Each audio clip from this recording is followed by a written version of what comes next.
नमस्ते बच्चों, आज हम लोग पास्ट परफेक्ट टेंस करने वाले हैं। पास्ट परफेक्ट टेंस मतलब जो समय बहुत पहले जो काम हो गया है, बीते हुए समय में बहुत पहले हुए समय में हुआ काम, उसको जब बात करते हैं तो इसकी पास्ट परफेक्ट टेंस को यूज़ करते हैं। अब इसमें खासियत क्या है? हेल्पिंग वर्ब क्या रहेगी? हेड। चाहे वो फर्स्ट फॉर्म हो, सेकंड फॉर्म हो या थर्ड फॉर्म हो, फर्स्ट पर्सन, सेकंड पर्सन या थर्ड पर्सन, जो भी हो, हेड ही रहेगा और मेन वर्ब की थर्ड फॉर्म ही रहेगी, क्योंकि परफेक्ट है, परफेक्ट में थर्ड फॉर्म ही आती है। और पास्ट है, हैव हैड का सेकंड फॉर्म हमेशा थर्ड, और ये थर्ड फॉर्म दोनों ही पास्ट में हेड ही रहती है, हैज़, हैव और हैड हैड।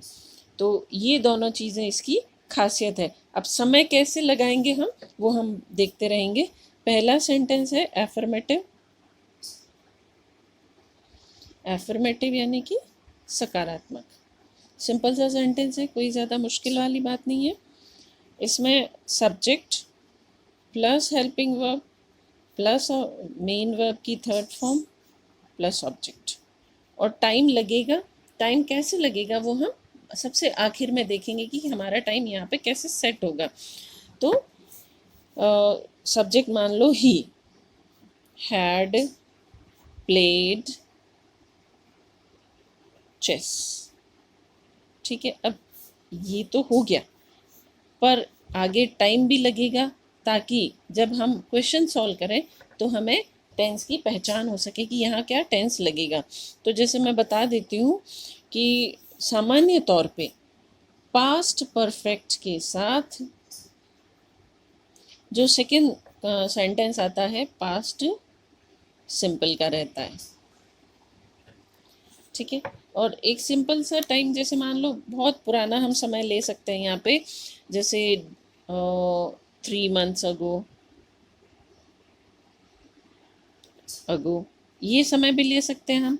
लेकिन इसमें ज़्यादा सेंटेंसेस पहचान में नहीं आते, इसलिए मैंने ऐसे ही लिख लिया। चलो आपके सहूलियत के लिए लिख लेती हूँ। He had played chess 3 months ago. But बड़ा ऑकवर्ड सा लगता है इस तरह का सेंटेंस, इसलिए हमेशा कॉम्बिनेशन में बनते हैं।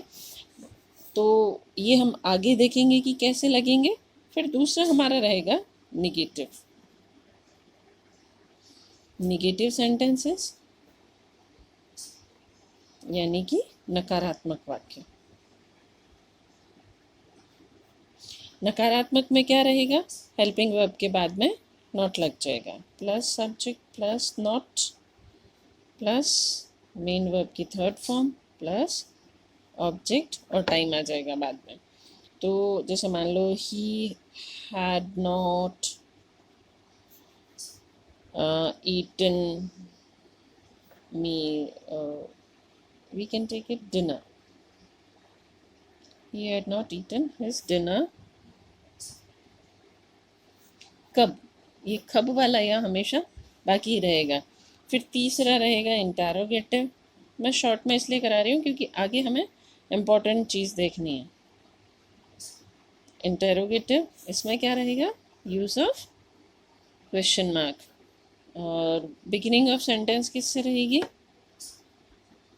सेंटेंस रहेगी हमारी हेल्पिंग वर्ब से। तो helping verb plus subject plus main verb की third form plus object and plus question mark. तो हम सिंपल सा सेंटेंस ले लेते हैं। Had he eaten that mango. ठीक है ना, ये एक सिंपल सा सेंटेंस रहता है। फिर होगा इंटरोगेटिव। इंटरोगेटिव में क्या रहेगा? हेल्पिंग वर्ब के बाद सब्जेक्ट, और सब्जेक्ट के बाद क्या आ जाता है? Not. Subject plus not plus main verb की third form plus object plus question mark. तो क्या रहेगा? Had he not eaten that mango। ये तो सिंपल सा है। अब मैंने बात की थी कि पास्ट परफेक्ट के साथ पास्ट सिंपल लगता है तो हमें पहचान इजी रह जाती है। तो हम कैसे होगा वो देख लेते हैं कि अगर एक सेंटेंस पास्ट सिंपल का है तो दूसरा सेंटेंस पास्ट परफेक्ट होगा।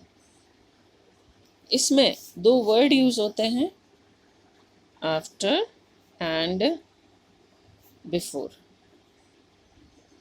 जो काम पहले हुआ और जो काम बाद में हुआ, इस तरीके से यहाँ पे दो काम एक साथ होंगे। कैसे? मैं पहले पास्ट परफेक्ट का सेंटेंस लेती हूँ। आई हैड कंप्लीटेड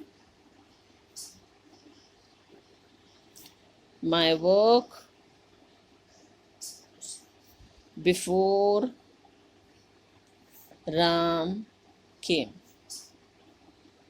अब देखिए, ये सेंटेंस हमारा पास्ट परफेक्ट में है और ये सेंटेंस बिफोर आ गया, फिर ये सेंटेंस हमारा पास्ट सिंपल में है।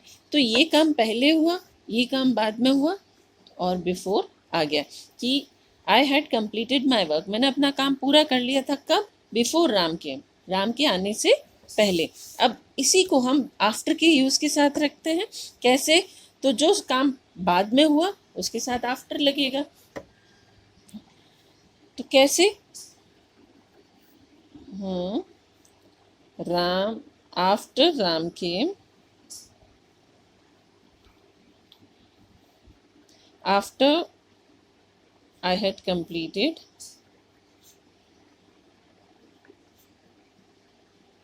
my work, comma, Ram came। कि राम आया, उसके after I had completed my work, मेरे काम पूरा करने के बाद राम आया। तो इस तरीके से आफ्टर लगेगा तो इसके पहले लगेगा जो काम पहले हुआ है, क्योंकि ये बाद में हो रहा है। और जो काम बाद में हो रहा है अगर हम बिफोर लगाएंगे तो उन दोनों के बीच में लगेगा। तो इस तरीके से आफ्टर और बिफोर का यूज़ होगा। एक शब्द और आएगा व्हेन, वो भी इसी तरह आएगा कि एक काम पहले होगा और जब दूसरा हो रहा होगा तब पहला कंप्लीट हो चुका होगा। कैसे? आई हैड कंप्लीटेड माई वर्क, मैंने कर लिया था। कब? When Ram came. अब क्या होता है कि कुछ स्पेशल सेंटेंसेस होते हैं जो जनरली हमें टेंस सीखते हुए हम करते हैं या एग्जाम में भी दिए जाते हैं। जैसे एक तो ट्रेन का, एक पेशेंट का, दो एग्जाम्पल रहते हैं। जैसे बिफोर वी रीच्ड, कि हम पहुँचे, इससे पहले कि हम पहुँचते, the train had left the station. अब आपको क्या करना होगा एग्ज़ाम में? जैसे ये दिया रहेगा और यहाँ पर आपको खाली जगह मिलेगी तो आपको फिल करना रहेगा। फिर एक वो पेशेंट वाला एग्जाम्पल है, बिफोर द डॉक्टर अराइव्ड या arrived the patient had died. ये दो सेंटेंस ऐसे हैं जो सामान्य तौर पे एग्जाम में पूछे जाते हैं। और ये कैसे पूछे जाएंगे? पास्ट परफेक्ट कंप्लीट करवाने के लिए। कभी पास्ट सिंपल के लिए नहीं पूछे जाएंगे, सामान्य तौर पे ये इन्हीं के साथ पूछे जाएंगे। तो आज हमारा पास्ट परफेक्ट सेंटेंस कंप्लीट हुआ।